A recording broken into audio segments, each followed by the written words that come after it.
ఢిల్లీలో రెండో రోజు పర్యటిస్తున్నారు సీఎం రేవంత్. నిన్న ఇద్దరు కేంద్ర మంత్రుల్ని కలిసిన సీఎం ఇవాళ ఉదయం 11 గంటలకు కేంద్ర వైద్య శాఖ మంత్రి జేపీ నడ్డాతో భేటీ కానున్నారు.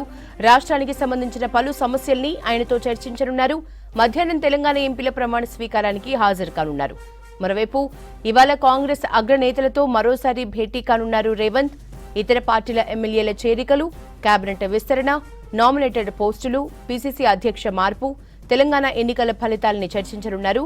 నిన్న బాన్సువాడ ఎమ్మెల్యే పోచారం శ్రీనివాసరెడ్డి జాతీయ అధ్యక్షుడు ఖర్గేతో పాటు రాహుల్ గాంధీకి పరిచయం చేశారు సీఎం రేవంత్.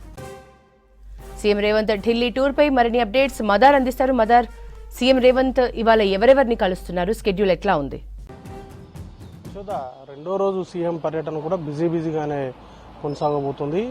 11 గంటలకు జేపీ నడ్డాను ఆయన కార్యాలయంలో, కేంద్ర వైద్య శాఖ మంత్రి జేపీ నడ్డాను ఆయన కార్యాలయంలోనే సీఎం రేవంత్ రెడ్డి కలవబోతున్నారు. తెలంగాణకు సంబంధించి పలు సమస్యలను ఆయన దృష్టికి తీసుకురాబోతున్నారు.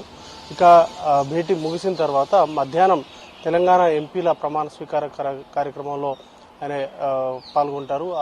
గ్యాలరీలో కూర్చొని వాటికి సంబంధించిన ప్రమాణ స్వీకార కార్యక్రమాలను కూడా ఆయన చూడబోతున్నారు. ఇక అది ముగిసిన తర్వాత అధిష్టాన పెద్దలను కూడా కలిసేటువంటి అవకాశం ఉంది. సాయంత్రము కీలకంగా ఇప్పటికే చాలా అంశాలు అధిష్టాన పెద్దలతో చర్చించాల్సినటువంటి అవసరం ఉంది. ఇప్పటికే పీసీసీ మార్పు విషయంలో కావచ్చు, అలాగే కేబినెట్ ఎక్స్పాన్షన్కి సంబంధించి కూడా చాలా రోజుల నుంచి చర్చ నడుస్తూ ఉంది. సుమారు 6 మంత్రి పదవులు అనేది కూడా ఇవ్వాల్సి ఉంది. దానికి సంబంధించి కేబినెట్ ఎక్స్పాన్షన్లో ఎవరెవరికి అవకాశం ఇవ్వాలి, అలాగే పీసీసీ అధ్యక్ష మార్పుకు సంబంధించి కూడా ఈ నెల 27 తోటి పదవీకాలం అనేది కూడా ముగుస్తుంది. సాధారణంగా ఎవరైనా పీసీసీ హోదాలో ఉన్నటువంటి వ్యక్తులు సీఎంగా లేకపోతే కేంద్ర మంత్రులుగా వెళ్ళినటువంటి సందర్భంలో ఆ పదవిని వేరే నాయకులకు ఇస్తూ ఉంటారు. అయితే సీఎంగా బాధ్యతలు చేపట్టిన కొద్ది రోజులకే లోక్సభ ఎన్నికలు కూడా రావడంతో ఆయన్నే పీసీసీ చీఫ్గా కొనసాగించింది కాంగ్రెస్ పార్టీ అధిష్టానం. దాంతో ఇప్పుడు అధ్యక్ష మార్పు, పీసీసీ లోక్సభ ఎన్నికలు కూడా ముగియడంతో పార్టీకి సంబంధించిన నిర్మాణం పైన కూడా ఫోకస్ చేశారు. దానిలో భాగంగానే అధ్యక్ష మార్పు, పీసీసీ అధ్యక్ష మార్పు అనేది కూడా అనివార్యం కాబోతా ఉంది. అయితే ఎవరిని పీసీసీ అధ్యక్షులుగా చేస్తారు అనే దానిపైన కొన్ని రోజులుగా చర్చ నడుస్తూ ఉంది.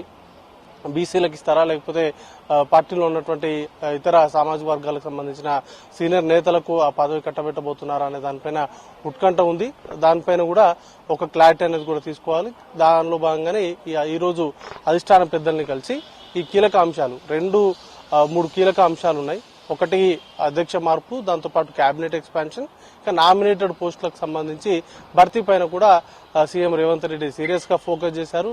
పార్టీ కోసం మొదటి నుండి పనిచేసినటువంటి నాయకులతో పాటు కొత్తగా పార్టీలో చేరుతున్నటువంటి నేతలకు కూడా సమ ప్రాధాన్యత ఇవ్వాలి అనేటువంటి దిశగా ఆలోచనలు చేస్తున్నారు. కేబినెట్ ఎక్స్పాన్షన్ లో ఇటీవల పార్టీలో చేరినటువంటి నేతలకు అవకాశం కల్పించేటువంటి అవకాశం పైన కూడా అధిష్టాన పెద్దలతో మాట్లాడేటువంటి అవకాశం ఉంది. ఇక నామినేటెడ్ పోస్టులకు సంబంధించి కూడా చాలా మంది ఆశావాహులు ఉన్నారు.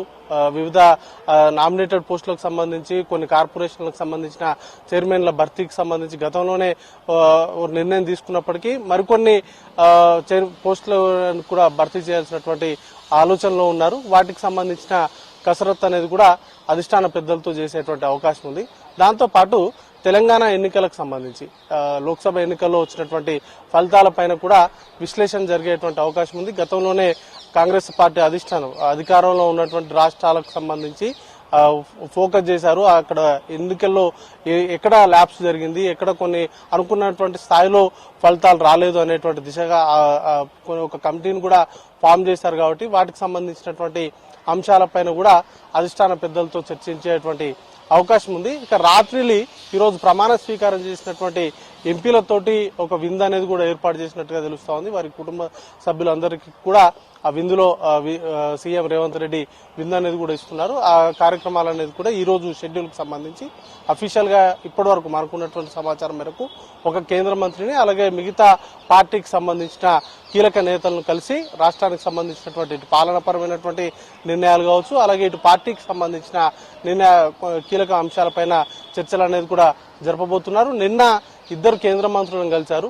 ఇది కేంద్ర మంత్రులను కలిసి ముఖ్యంగా రక్షణ శాఖ మంత్రి రాజ్నాథ్ సింగ్ తో భేటీ అయినటువంటి సందర్భంలో రక్షణ శాఖకు సంబంధించినటువంటి భూములకు సంబంధించి రాష్ట్ర ప్రభుత్వానికి బదలాయించాలి, మౌలిక వసతుల కల్పన విషయంలో కావచ్చు, రోడ్ల విస్తరణ, ఇట్లా చాలా అంశాలకు రక్షణ శాఖకు సంబంధించిన భూములు అనేది కూడా వాడుకోవాల్సినటువంటి అవసరం ఉంది. కాబట్టి వాటికి ఆ అవసరాలు తీర్చేందుకు గాను 2,500 ఎకరాల వరకు కూడా రాష్ట్ర ప్రభుత్వానికి బదలాయించాలంటూ కూడా విజ్ఞప్తి చేశారు. దాంతోపాటు వరంగల్లో సైనిక్ స్కూల్కు సంబంధించి ఏర్పాటుకు సంబంధించి గతంలో కేంద్ర ప్రభుత్వం అనుమతులు ఇచ్చినప్పటికీ అవి ల్యాప్స్ అయ్యాయి. గత ప్రభుత్వం ఆ నిర్మాణం చేపట్టకపోవడంతో ఆ అనుమతులు అనేది కూడా ల్యాప్స్ అయ్యాయి. కాబట్టి ఇప్పుడు కొత్తగా అనుమతులు ఇవ్వాలి, లేకపోతే గతంలో ఇచ్చినటువంటి అనుమతులనే పునరుద్ధరించాలంటూ కూడా విజ్ఞప్తి చేశారు. మరోవైపు మనోహర్ లాల్ ఖట్టర్ ను కలిసి కేంద్ర గృహ నిర్మాణ శాఖ ఆయన దగ్గర ఉంది. వారిని కలిసి రాష్ట్రానికి సంబంధించి సుమారు 2,50,000 ఇండ్లను కేటాయించాల్సిందిగా ఈ ఆర్థిక సంవత్సరానికి సంబంధించి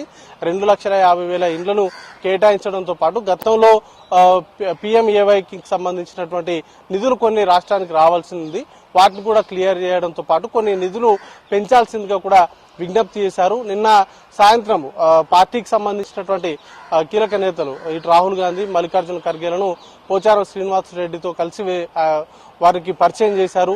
పార్టీకి సంబంధించి చేరికల విషయంలో కొన్ని కీలక నిర్ణయాలు తీసుకున్నారు. అది కూడా అధిష్టాన అండదండలతోటే పార్టీకి సంబంధించినటువంటి వ్యవహారాల్లో తాను వ్యవహరిస్తున్నారనేటువంటి సంకేతాలు ఇవ్వడానికి నిన్న పోచారం శ్రీనివాస్ రెడ్డిని స్వయంగా తీసుకొచ్చి అధిష్టాన పెద్దలకి కల్పించారు. సో ఓవరాల్ గా పార్టీకి సంబంధించినటువంటి అంశాలపైనతో పాటు ఇటు పాలనకు సంబంధించినటువంటి అంశాలపైన కూడా సీఎం రేవంత్ రెడ్డి ఫోకస్ చేశారు. దానిలో భాగంగానే ఇటు కేంద్ర మంత్రులను కలుస్తున్నారు, అలాగే పార్టీకి సంబంధించిన అగ్రనాయకులతో భేటీ అయి పార్టీ పరంగా తీసుకోవాల్సినటువంటి చర్యలపైన కూడా చర్చలు జరుపుతున్నారు. ఈ రోజు సాయంత్రం విందు తర్వాత రేపు ఉదయం తిరిగి హైదరాబాద్ కు బయలుదేరేటువంటి అవకాశాలు ఉన్నాయి. యశోద.